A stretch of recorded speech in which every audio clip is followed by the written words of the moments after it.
How's it going, everybody? My name is James Emery. Today we're going to go on Photoshop and I'll teach you a fun, easy tutorial on how to create abstract art from your underwater images.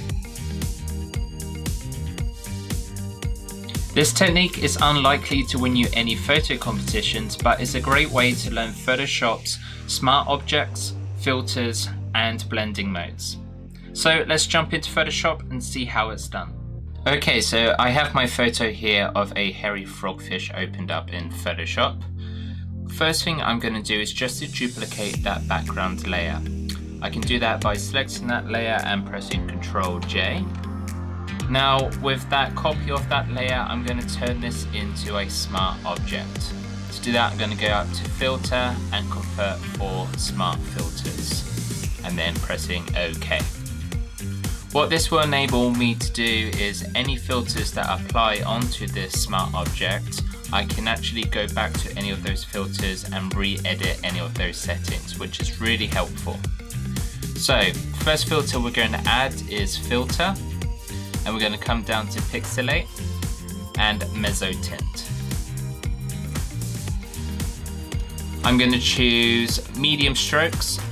Medium lines works very well for this technique as well. So medium strokes and press OK. Right, the next filter we're going to add is a blur. So come to Filter, Blur, and we're going to add a Radial blur. We're going to put the amount to 100. The blur method we're going to put on Zoom, and the quality on best, and click OK. So now you can see the lines are starting to take place, but we're going to add another blur on this to make those lines a little bit more defined. So we can come up to Filter. At the top here, this is the last filter we use, and the shortcut for this is Alt-Control-F. So I'll press Alt-Control-F, and that will bring up that radial blur menu for us again, with all the same settings as we used last time. So hit OK on this, and I'm just going to do it one more time. Okay, perfect. So now I've got all of my lines ready for the actual twirl. To add that twirl, we're going to come to Filter, Distort, and Twirl. So you can see my preview here, what that twirl is going to look like. We can bring it really high to have a big twirl. Let's do 110 and click OK.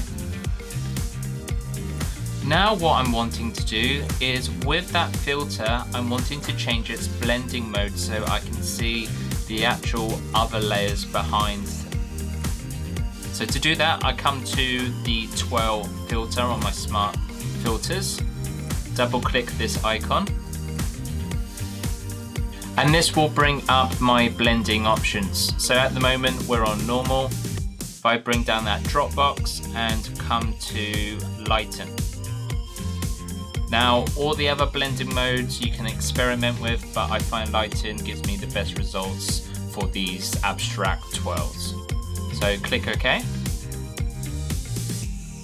And now I'm going to add another twirl, but go in the opposite direction. So we can use that shortcut again, Control, Alt and F for the last filter used.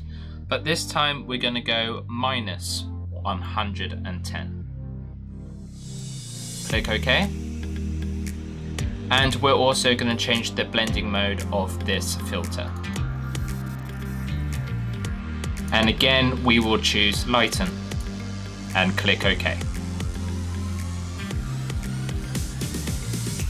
So this is the finish effect. All we need to do now is to add a little bit of contrast and a little bit of vibrance just to make that image really pop.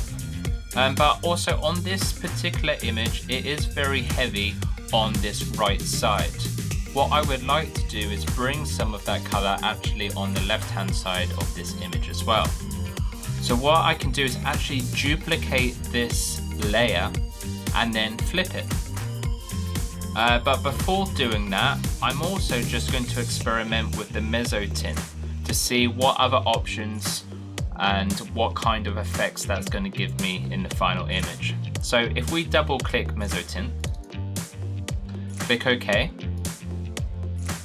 This brings up that menu again. So I'm going to choose medium lines on this one now and click OK. So you can see already the colors are more vibrant and it's a more contrasty image by choosing that. So that was with medium lines. Okay, so I'm happy with that.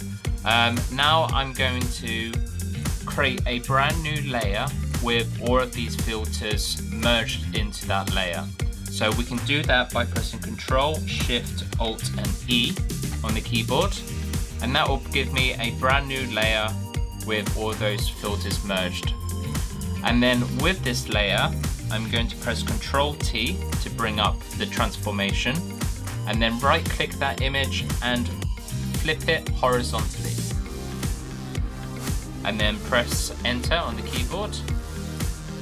Okay, now we need to change the blending mode of this layer. If we come to the blending mode up here and again choose Lighten, now it's given me that nice even mirrored effect. Okay, so I'm happy with this. Now I'm going to bring all the layers together. So again, I'm going to just hit Ctrl, Alt, Shift and E on my keyboard. That brings all the layers below it all into one. And here I can now actually increase that contrast and the colors within that image as a whole. So you can use these adjustments here, some curve adjustments to add some contrast, and also hue and saturation to actually change some of the colors. But I'm actually going to use another filter. I'm going to come to Filter and Camera Raw Filter. If you're used to editing in Camera Raw, or if you edit in Adobe Lightroom, you should be very used to all of the panels in here. And I like to use it this way because I have more control over all of my settings in one panel. So first of all, we're going to add some contrast. That's going to make the image pop. Then I'm also going to add some vibrance just to boost the colors within that image. And adding some clarity, that's going to give me some finer contrast on these lines to make them stand out.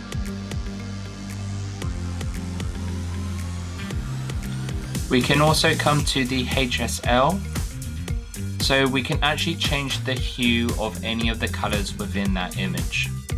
So if I go to the orange and take this to the left, this is going to give me more of a red image. If I take it to the right, it's going to give me more of a yellow image. So you can experiment with all the different hues of the colors within your images. Next, I'm also going to add a post-crop vignette. So bring this to the left. This is just going to make the image more centralized. Also, adding some feathering to this will make the effect a little bit more subtle. So once you've experimented, click OK. And now we have our finished image. These abstract twirls make for a great desktop background. Hopefully you don't think that they destroy your underwater images too much, but it's a great way to learn Photoshop's smart filters and blending modes.